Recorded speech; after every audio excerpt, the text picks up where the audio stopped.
Fala pessoal, tudo bem com você? Espero que seja tudo tranquilo por aí. Hoje vamos falar um pouquinho mais sobre o resultado da Taesa, essa ação que todo mundo compra olhando para dividendos, olhando ali para a questão de remuneração e bonificação nesse sentido. Vamos entender um pouquinho mais por que o dividendo está vindo menor, por que está acontecendo, como é que está o cenário atual, tá bom? Antes de mais nada, ia dizer para você deixar o joinha, curtir o vídeo ali e também se inscrever no canal. Ativar o sininho também, que você vai estar sempre recebendo os vídeos e basicamente vai estar sempre informado aí sobre o que for saindo dos relatórios. Beleza? Bora lá para o vídeo então?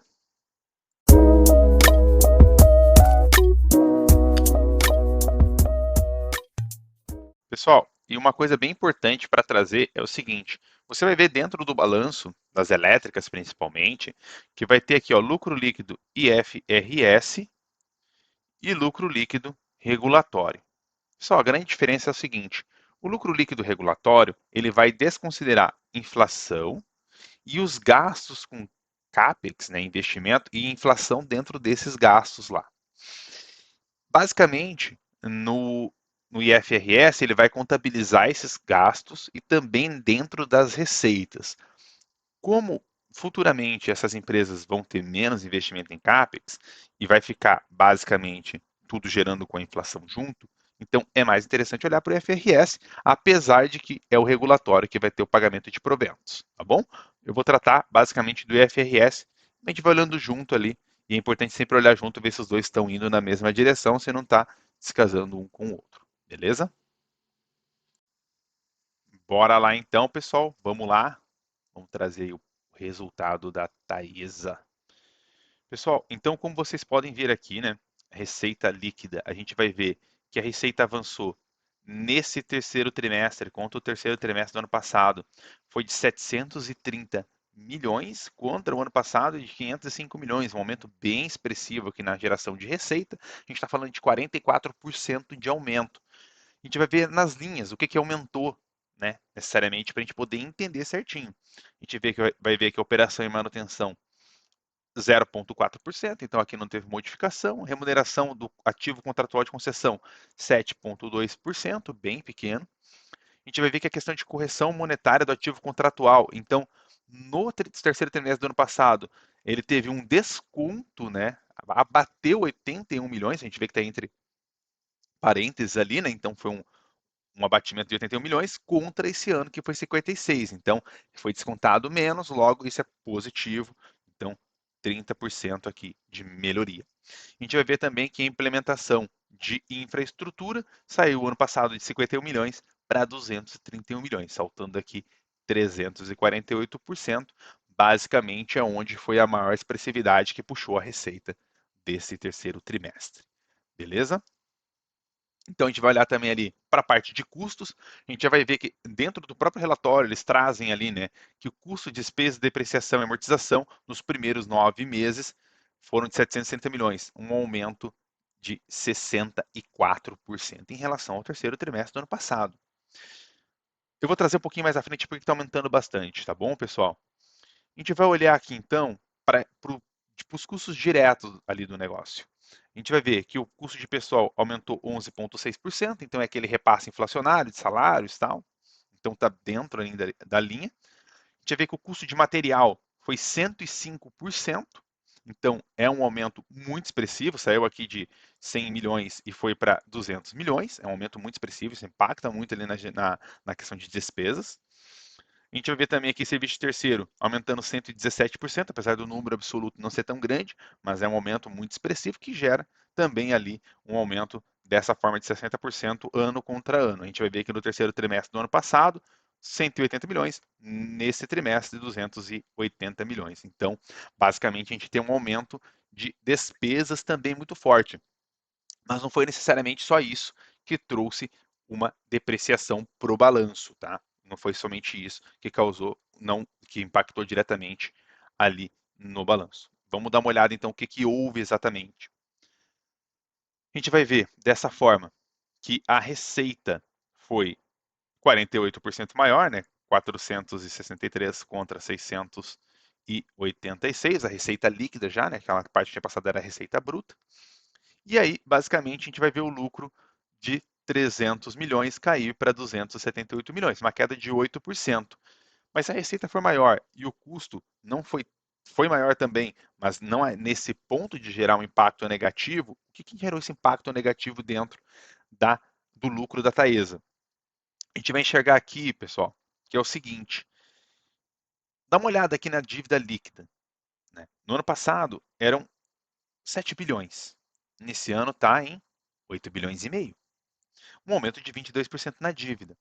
Então, ela ganhou os leilões, ela entrou nos projetos, então ela precisa desenvolver esses projetos. Isso fez com que encarecesse o custo dela. A despesa financeira que está sendo gasta mensalmente, anualmente, está ficando muito alta. Isso compromete o resultado da empresa.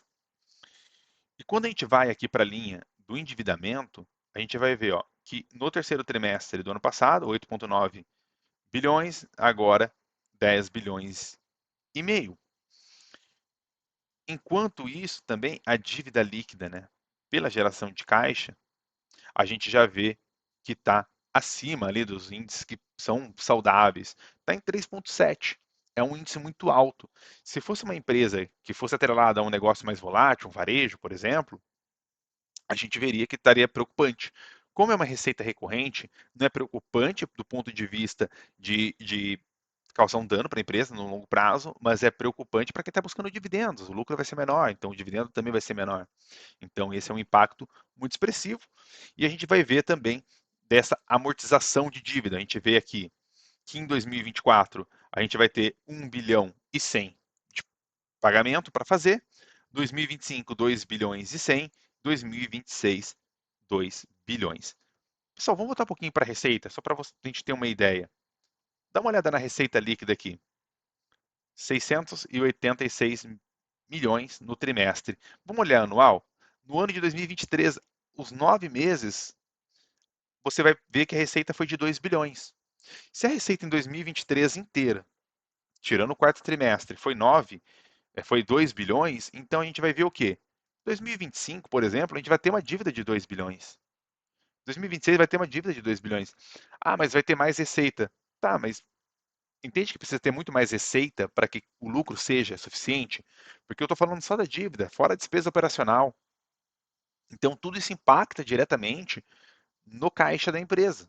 Isso vai impactar, porque basicamente a empresa não vai conseguir fazer uma lucratividade expressiva para com que consiga distribuir bons dividendos. Isso impacta no curto, no médio e no longo prazo, como eu vou mostrar um pouquinho à frente. O que acontece, pessoal? Então, basicamente, a Taesa está em construção, né, os projetos aqui, pode ver status em andamento, de 2.600 quilômetros de linha de transmissão, que vai gerar uma RAP, que é a receita anual provisionada, de quase 1 bilhão, né, anualmente ali de receita. Então, o que acontece? Isso é muito bom. Esse endividamento vem para poder aumentar a capacidade de transmissão de energia. Vai aumentar em mais 2.700 quilômetros e 1 bilhão de receita a mais. Só que tem um grande ponto. Assim como eu mencionei na questão do relatório da AES. Quem não conseguiu ver, eu vou deixar aqui na descrição o link, né, do vídeo da AES para entender um pouco mais como essa dívida e o vencimento do contrato vai impactar na questão de lucros ali à frente. E vou trazer um pouquinho aqui agora para essa questão do impacto que vai ter dentro da Taesa no futuro. A gente olha aqui, olha os quilômetros, quantidade de quilômetros que a Taesa tem de concessão. Ela tem um total de 15 mil quilômetros. Isso já está incluindo esses 2 mil aqui. Então, o que acontece, pessoal? Quando a gente olha isso, ela tem 15 mil quilômetros e a gente vai ver aqui, término do contrato. São dois pontos bem importantes. Primeiro, a receita anual provisionada, a RAP, ela vai caindo conforme vai passando o tempo. Então, quanto mais longo o contrato, mais você recebe a RAP aqui no início, e depois, com o passar dos anos, ela vai caindo. Além disso, a gente vai ver aqui, dentro da Taesa, que em 2030 vai vencer um total de 4 contratos. Esses quatro contratos representam 3 mil quilômetros, que é maior do que o que ela está fazendo aqui agora. Então vai impactar muito na receita dela. Além disso, a gente vai ver aqui, 2031 até 2032, a gente vai ver mais uma boa quantidade de linha de transmissão vencendo. Então, basicamente, até aqui eu vou baixar para vocês, aqui, ó, até 2032. Então, basicamente, ela vai ter uma diminuição na receita por esse vencimento das linhas de transmissão. Além disso, ela vai ter um endividamento alto para os próximos anos, linha de transmissão vencendo. Então, basicamente, ou ela vai ter que se endividar mais para entrar em novos projetos, ou ela vai perder receita com o passar do tempo. Beleza? Vamos entrar aqui então agora nos indicadores. A gente vê aqui que o valor patrimonial, né, o preço da ação pelo valor patrimonial está com um prêmio de 89%. Então está acima do valor patrimonial, mesmo com endividamento alto. E também um preço por lucro de 11 vezes. Basicamente, a ação não saiu do lugar, a ação está de lado, mas a gente vai ver que o lucro está caindo, por isso que está aumentando o preço por lucro. Ponto de atenção, tá, pessoal? Você vê que dentro dessa plataforma está com 5,4 vezes a dívida líquida pela geração de caixa. E não é o que a gente vê dentro do balanço, que é 3,7. Então, eu vou confiar no balanço, que é onde é auditado, é da própria empresa.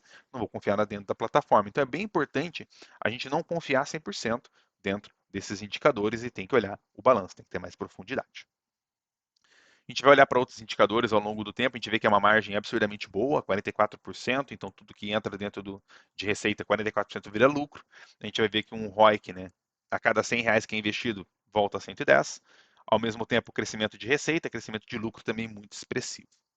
É muito bons números, se não fosse esse fato de ter vencimento de contratos ali à frente e também um endividamento alto. Vamos olhar aqui então para dividendos, pessoal. A gente vai ver, eu coloquei anualizado aqui, ó, vai ver que 2019, 20, 21, 22. A gente vê que foi um dividendo crescente, né? A gente vai ver que saiu aqui dos R$ 2, chegando a R$ 5 em 2022. Em 2023 já está um dividendo um pouco mais fraco, está liberando seus R$ 3. Justamente por causa desse endividamento que é mais alto, eu vou entrar aqui no payout para a gente poder esclarecer um pouco melhor. A gente vai ver aqui o payout, ó. Deixa eu ver se eu diminuo um pouquinho para ficar a tela inteira. Isso. Aí, aqui, ó. Ficou melhor aqui. O que acontece? A gente vai ver que desde 2012, mais ou menos, ó, a Taesa vem pagando 88% do lucro, 90% do lucro, 90%, 116%, e ela teve uma queda aqui nesse payout. Mas 2020, 2021, 2022, ela entregou ali em torno de 70%, 80% de payout, né? 2023 está com 87%. O que acontece, pessoal? Basicamente, como ela distribuiu muito dividendo, ela ficou sem caixa. Ela não utilizou para refazer novos contratos, para melhorar a operação, entre outros aspectos. Então, talvez um dos grandes erros da Taesa foi ter distribuído demais dividendo. E agora vai penalizar para quem fica no ativo. Pode perder o racional ali dentro de alocação. Então, por isso que é muito importante a empresa também equilibrar essa questão dos dividendos e não distribuir 100% do caixa, porque depois vai faltar na hora de inovação. Aí tem que tomar endividamento e penaliza o caixa naquele período que se endividou. Então, isso é muito importante de olhar, isso é muito importante de compreender. Não estou dizendo que a ação perdeu fundamento, não é isso, mas é importante analisar esses fatores e ver se faz sentido permanecer na carteira. Beleza? E quando a gente olha historicamente, a gente vai ver que a Taesa subiu 442% contra um CDI de 169%, o índice de energia elétrica, né, 164%, o Ibovespa 130% e IPCA 93%. Entregou uma performance muito boa, né? Isso é muito importante levar em consideração, a empresa foi muito bem resultado. A gente vê aqui que desde 2021 subiu pouquíssimo, né? Ela não teve já um impacto mais forte, mas ela ela trouxe resultado muito expressivo e entender se faz sentido de fato, nesse cenário atual, aportar, se desfazer das ações, se manter. Então é muito importante entender se faz sentido para a sua carteira nesse ponto. Beleza, pessoal? Espero que você tenha gostado bastante do vídeo. Não se esqueça de dar o joinha, ativar o sininho, se inscrever no canal também. Se puder compartilhar com os amigos, isso ajuda muito a disseminar ainda mais o canal e o conhecimento. Beleza? Um grande abraço, até a próxima. Valeu!